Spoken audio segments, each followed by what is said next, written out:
नमस्कार, मैं रिया और आप देख रहे हैं डॉक्टर साहब। डॉक्टर साहब के आज के इस वीडियो में हम जानेंगे कि आईसीएल सर्जरी क्या होता है, कब इसे कराने की ज़रूरत होती है और तमाम जानकारी देने के लिए हमारे साथ मौजूद है बिहार के जाने माने नेत्र रोग विशेषज्ञ डॉक्टर सुनील कुमार सिंह। तो डॉक्टर साहब, सबसे पहले तो आपका बहुत बहुत स्वागत है। धन्यवाद आपका और आपको चैनल का। डॉक्टर साहब, आईसीएल सर्जरी कराने की कब ज़रूरत पड़ती है? आँखों की ये सर्जरी है और ज़रूरत की बात कर लें तो कब कराया जा सकता है?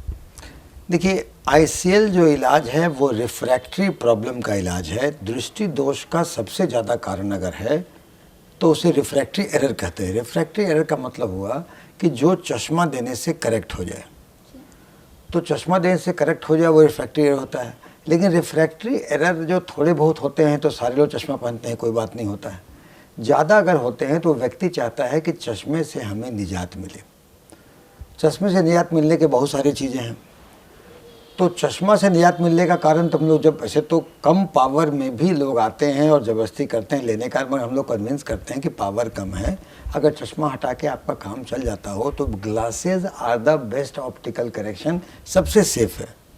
लेकिन अगर ये नहीं तो होता है तो उसका अल्टरनेटिव चीज़ पे जाने होते हैं चश्मा के अलावा, तो कॉन्टैक्ट लेंस लोग इस्तेमाल करते हैं। लेकिन आई में कॉन्टैक्ट लेंस का सूट करना नहीं करना वो तो एक देखना पड़ता है कि contact lens is foreign body over the eye. इसके अलावा आपके आई में ड्राइनेस है कि नहीं, बाकी पैथोलॉजी है कि नहीं, आपका आई फिट है कि नहीं, तो आप कॉन्टैक्ट लेंस इस्तेमाल करते हैं। तो कॉन्टैक्ट लेंस आप इस्तेमाल किए, उससे हुआ तो फिर आप लेसिक पर गए। आजकल लेसिक आता है, लेज़र इन सीटू केरेटोमेलियोसिस। इस लेसिक में आपका है कि आप लेज़र से कॉर्निया के शेप को चेंज करते हैं ताकि पावर कम हो जाए, और पावर कम होता है, बड़ा पॉपुलर मेथड है, तरह तरह के लेसिक की चीज़ें आ गई हैं। तो लेसिक के भी अपने लिमिटेशन है, कितने पावर तक वो होगा। आमतौर पर लोग -8 तक लेते हैं, लेकिन ये पावर भी एब्सोल्यूट वैल्यू नहीं है। लेसिक के लिए आई को फिट होना चाहिए। आई को फिट होने का मतलब कॉर्निया का थिकनेस अप्रोप्रिएट होना चाहिए, सारे लोगों का नहीं होता है। कॉर्निया का थिकनेस अप्रोप्रिएट हो, उसका पावर अप्रोप्रिएट हो, आँख में कोई ड्राई आई नहीं रहे, आईलिड वगैरह में पैथोलॉजी नहीं हो, तब वो आई लेसिक के लिए फिट है। तब भी लोग आईसीएल नहीं कराते हैं उस वक्त। आईसीएल की ज़रूरत तब पड़ती है जबकि किसी व्यक्ति का आई लेसिक के लिए फिट नहीं है, उसका या तो पावर ज़्यादा है, या कॉर्निया का थिकनेस कम है, या कुछ और चीज़ें उसमें पैथोलॉजी है, तब आप जाते हैं आईसीएल पर। आईसीएल एक ऑपरेशन है, जैसे लेंस होता है ना, कॉन्टैक्ट लेंस बाहर में है आँख के, तो उसी तरह का लेंस ये ऑपरेशन करके जो नेचुरल लेंस के ऊपर लगा देते हैं।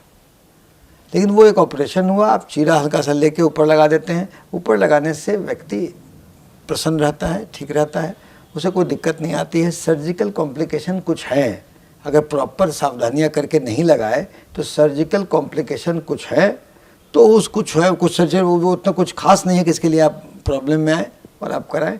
आईसीएल आज के दिन में पॉपुलर हो रहा है, क्योंकि आईसीएल जब करके आप अंदर लगा दिए तो बहुत अंदर लगा दिए, उसका जो बच्चे चश्मे के कारण बहुत सारे नौकरियों में छट जाते थे, उनको ये मौका मिलता है तो वो आके कराते हैं। रिलेटिवली सेफ मेथड है, लेकिन आईसीएल हमेशा ज़रूरत नहीं होती है। तो मैं समराइज़ करूं कि रिफ्रैक्टरी एरर मतलब जो चश्मे से ठीक हो जाए वो सबसे कॉमन डिसऑर्डर है। रिफ्रैक्टरी एरर का सबसे बढ़िया बेस्ट करेक्शन है उसका आँख में चश्मा। लेकिन चश्मा से लोग व्यक्ति उबते हैं, या चश्मा मोटा हो जाता है पावर ज़्यादा रहने के कारण, या चश्मा सूट नहीं करता है, तो हम ऑल्टरनेटिव चीज़ में जाते हैं। इसमें एक कॉन्टैक्ट लेंस हो गया। कॉन्टैक्ट लेंस का मेंटेनेंस थोड़ा हाई होता है, आँख के अंदर रहना है, उसको निकालना है, धोना है, करना है, तो कभी कभी दिक्कतें अगर आती हैं। लेसिक पर लोग जाते हैं। लेसिक में पुतली को हम उसको एडजस्ट करते हैं ताकि वो पावर जाए। लेसिक से भी अगर बात नहीं बने, आई लेसिक के लिए फिट नहीं हो, पावर फिट नहीं हो, तो हम जाते हैं आईसीएल पर। आईसीएल आज के दिन में रिलेटिवली सेफ मेथड है। वो ऑपरेशन चीरा लगा करके हम वो लेंस को आँख के अंदर डालते हैं और अंदर डालते हैं, उसका लोग देखता है। बाकी ऑपरेशन के थोड़े बहुत जो कॉम्प्लिकेशन होते हैं वो रिलेटिवली सेफ मेथड है, आदमी करा सकता है। धन्यवाद जी, तो आपने जो जानकारी दी उसके लिए बहुत बहुत शुक्रिया। धन्यवाद आपका। तो आप डॉक्टर सुनील कुमार सिंह को सुने थे, जिन्होंने पूरी जानकारी हमारे साथ साझा की है कि आईसीएल सर्जरी हम कब करा सकते हैं। इस विषय में आप क्या सोचते हैं हमें कमेंट कर ज़रूर बताएं। चैनल को सब्सक्राइब कर ले, फेसबुक पेज को लाइक कर ले। वीडियो देखने के लिए आपका शुक्रिया।